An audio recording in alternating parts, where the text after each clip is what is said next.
వినాయకుడికి లడ్డూలు, మోదకాలు అండ్ 21 రకాల ఆకులతో పూజ చేయాలా కంపల్సరీ అంటే అవునండి, ఖచ్చితంగా చేయాలి.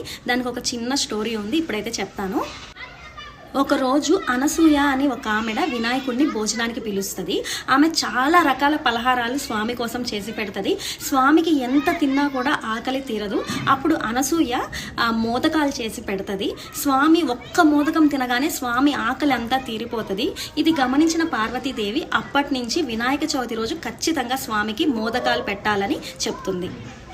అదేవిధంగా కుబేరుడు వినాయకుడిని భోజనానికి పిలుస్తాడు. కుబేరుడు కూడా చాలా రకాల పలహారాలు పెడతాడు స్వామికి. స్వామికి ఎంత తిన్నా కూడా ఆకలి తీరదు. స్వామి ఆ పలహారాలు తినేసి పలహారాలు వండిన పాత్రలు కూడా తినేస్తూ ఉంటాడు. కుబేరుడు భయపడి శివపార్వతుల దగ్గరికి వెళ్తాడు. అప్పుడు పార్వతీదేవి కుబేరుడికి ఇలా చెప్తుంది, స్వామికి లడ్డు పెట్టు అని. అప్పుడు కుబేరుడు లడ్డు పెడతాడు. స్వామి